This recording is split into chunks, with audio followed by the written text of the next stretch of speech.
the freeway. Whoa, here we go. Here we okay, go. now he's lost it. Just fishtailed, hit two vehicles there, spun that pickup truck around. CHP very close on his tail here, but wow, unfortunately that move did not disable that Nissan Sentra. That Nissan Sentra still able to carry on the freeway there, but wow, just a dramatic scene there where he tried to make an aggressive move, lost control, the car fishtailed, lost the back end there, the car fishtailed, he hit that white pickup truck and then the dark colored pickup truck, and actually spun that second pickup truck, but now he is still going. So this kind of shows you the level of desperation that this guy is showing here. So just kind of utilizing that right shoulder. That CHP unit was very close behind in case that Nissan was disabled by the action of that collision there. But you can see he's still kind of moving. Wow, miraculously that thing is still going. So he is still on the freeway there, utilizing that right shoulder and being pursued by the CHP pretty closely here. But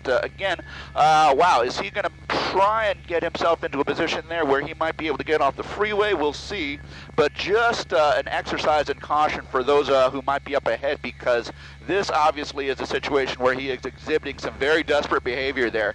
I don't know, was that dust being kicked up? I believe that was just dust being kicked up there, but okay, I thought there might be something with the vehicle itself. But at any rate, we're just coming up on Azusa and Irwindale beyond that, so you can see, well, no attempts to slow down. What's that red car doing? What's that red car doing? Okay, is the red car necessarily trying to just stay on the freeway? I mean, you'd think that he would actually kind of back out, but what's the red car doing?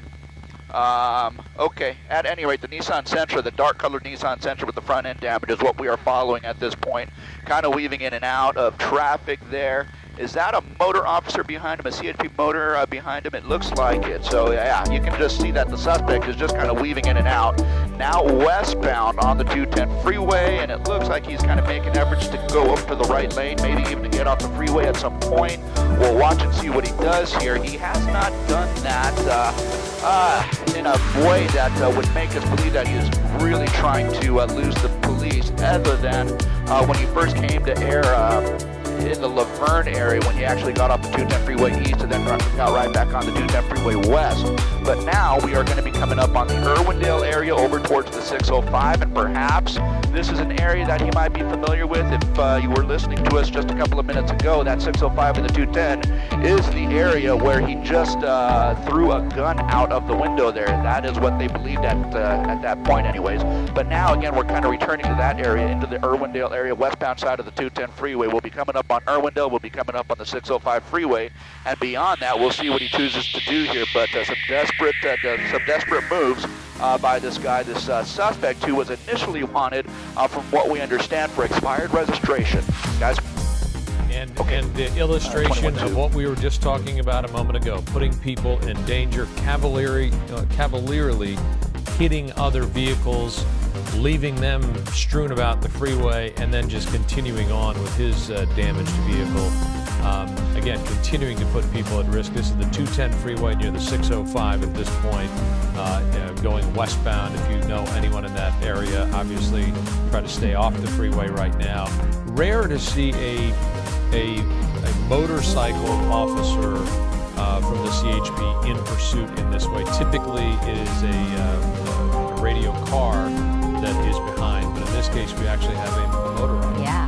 I mean, the one thing you can think about a motorcycle officer, they can weave in and out of traffic the way he was, but they're not as defended as they would be inside of a police cruiser. So a little more kind of vulnerable, precarious situation, and I think what makes people so frustrated and angry when you see something like this is someone who has no regard for public safety, has already hit two innocent people that were minding their business on the freeway at 8 o'clock in the morning, and then continues on his way. And it's who else is he going to hurt in the process? So it's really difficult to see this, because obviously this person doesn't care who he hurts. And we're witnessing this car with some damage, thinking it could have been disabled there after the crash, but continuing to move at a pretty high rate of speed here on the 210. You think of a vehicle as I guess Mark wants to talk. Mark, go ahead. Okay.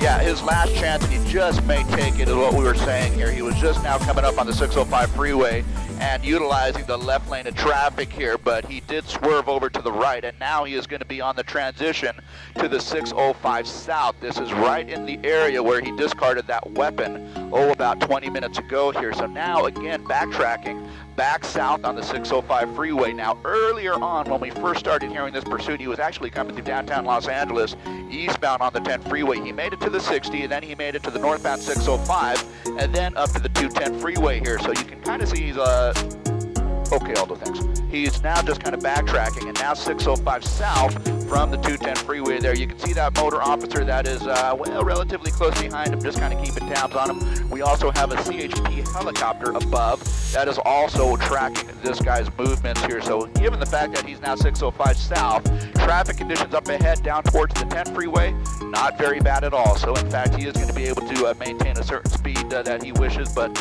not too much in the way of traffic. A few cars here and there that he might have to weave in and out of, but nothing like what we were seeing on the 210 freeway just a couple of minutes ago here. So again, he's going to have a pretty good go of it as he makes his way southbound 605 over towards the 10 and perhaps over towards the 60, something we will be watching. But now, you know, of course, with the helicopters overhead, with the CHP in relative close proximity behind him, the chances of this guy actually getting away are slimmer and slimmer. And now, given the fact that he's got some front end damage there, that might play into it at some point later on here, guys.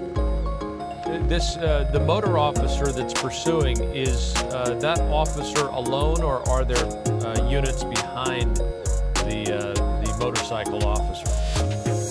Yeah, no, it's not just the one motor officer. There's at least 2 motor officers and a couple of cruisers that I can see behind him. And of course, as we mentioned, let's see, 1 cruiser, a couple of motorcycles, and well, no, more than 1 cruiser, at least 2 cruisers, and of course the CHP helicopter above here. So that's kind of what we're working with right now. So it looks like they do have the resources in place to be able to keep up to this guy. There's about as nice a shot as we can get into that driver door window there. 1 male suspect there. Is he wearing a cutoff shirt or something like that? But some pretty moderate damage right in that car here. So I'm actually quite surprised that he got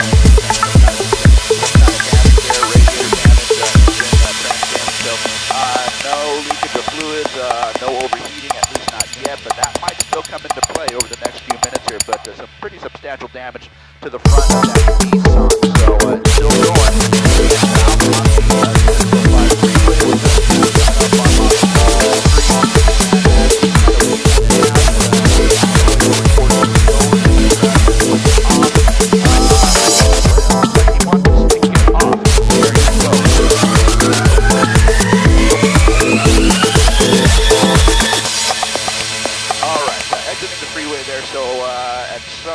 Let's see what we've got here. Lower Azusa is what Rich is telling me there.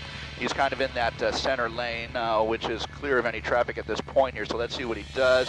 Okay, so busted through the red light, making a turn towards us. That's an eastbound turn, and now he's kind of going over that 605 freeway. Does he want to get right back on the freeway, or is he going to continue on an eastbound track? So it looks like he's passed up his opportunity to make a clean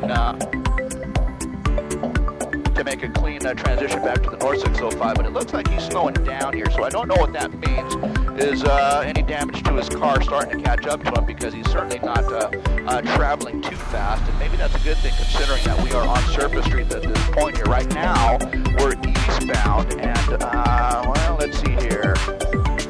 Eastbound, kind of coming through an industrial area, but in a matter of about a block and a half, we're going to be in a residential area here, so there are going to be people who are on the sidewalks who are going to be kind of watching what's going on here. So given the fact that there are going to be pedestrians in this residential neighborhood here, that might increase the level of danger for anyone who might be out and about. Right now, we're moving through that industrial zone here, and now we're going to be just moving into that residential neighborhood. We're kind of where it shifts into that type of a scene here. So, well, yeah, 2 cruisers and 2 motorbikes right behind him now, but well, not driving too fast, and that's probably a good thing, all things considered here. Hopefully he just decides to give up peacefully. But as you can see, and as you have been watching, some pretty desperate moves by what is likely a pretty desperate suspect here in this case here. But yeah, from this angle, you can really kind of see that good tacoed bent up because of the fact that he collided with two vehicles on the 210 freeway.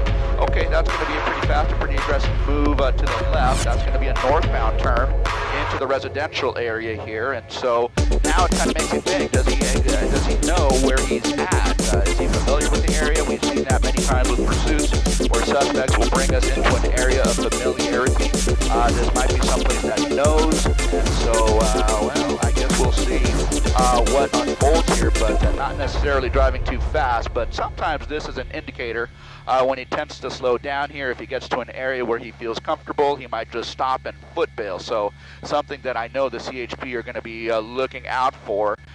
Typically when people drive... What's that? Okay, thank you, Rich. According to Rich, Rich is telling us that he's been throwing some stuff out the window there. What that material is, we just don't know. But now kind of making a left turn westbound and deeper into this residential neighborhood here. So again, the CHP is going to be wary of a situation where this guy actually just abruptly stops and perhaps foot bails. So something that we will be watching out for as well. So now moving southbound, it's kind of a horseshoe type of a neighborhood here. Now moving southbound, not driving too fast. And again, the CHP helicopter overhead, we are watching him as well. Now it just kind of looks like we're driving in circles here. So is he trying to attract attention? Is he just trying to stall? Yeah, it's hard to know, but again, it just kind of gives me the vibe that maybe he does know where he is to some degree. Now he's just kind of circling the neighborhood. Maybe he is trying to attract attention here. Maybe he knows the neighborhood. Maybe he's waiting for someone to come out. Just don't know at this point here. There aren't too many entrances and exits to this neighborhood. Now he's just kind of circling that same block. So this is kind of what we're watching right now. Just kind of keep an eye out, Rich, if we start seeing people showing up on the outside of their houses here. But again, he's just kind of keeping that same pace. He's just coming around that horseshoe again. If he makes another left turn coming up here in 2 houses or so, we'll know that he is again just circling the block. Okay, now he's just kind of passing, continuing southbound, but still in the heart of this residential neighborhood. We are basically just about a quarter mile to the east of the 605 freeway here where he got off. And now, again, he's just kind of cruising the neighborhood. He's slowing down. Okay, slowing down. What is he going to do? Is he going to give up? Okay. We can see his hands. So, okay. It looks like maybe the beginnings of a termination here where he might be wanting to give up peacefully. The officers are not going to take any chances with this guy. They're going to give him some direct orders to exit the vehicle. They're going to want to see his hands at all times.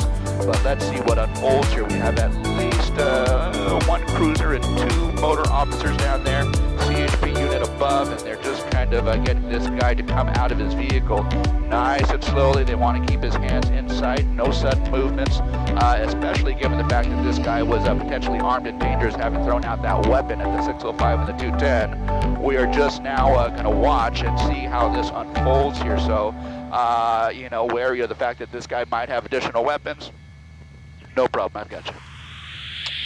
Wary of the fact that this guy might be additionally armed. Well, I guess he left his car in neutral or drive because there it goes. He's going to hit another car there. But at any rate, there he is on the ground. CHP officers, guns drawn. They are approaching the suspect here, and hopefully they will be able to take him into custody peacefully. It looks like that's what he intends, and that is going to be the best possible outcome at this point here. But given the fact that potentially people might have been burned, especially on that 210 freeway heading down this way, he collided with a couple of pickup trucks. Hopefully they are going to be okay. But at any rate, that's going to create a traffic situation up on the 210. And now it looks like this guy's going to be in custody. A couple of CHP officers right there making an approach to the car, just clearing it of any additional suspects. There's the code 4, clear the trunk, and there you go. Guys? Wow. Yeah, we witnessed really high rates of speed. You can see that the vehicle's damaged. Here's some video from earlier where this gray sedan crashed into 2 cars on the 210 freeway and then continued going for some time, and worried that he may hurt someone else. So this has now come to an end. Like Mark said, a gun was thrown out of the window at the 605 and the 210, and hopefully no one was hurt in the crash. Well, and you feel for those folks who, as you said earlier, Jess, are just minding their own business, driving to work, trying to go on with their lives and be productive citizens, and this guy comes and just hits them out of nowhere.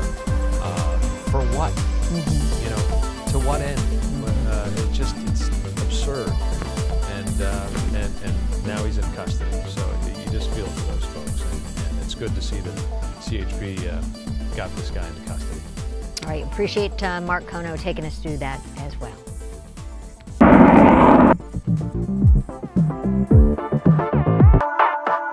Bring the funk back.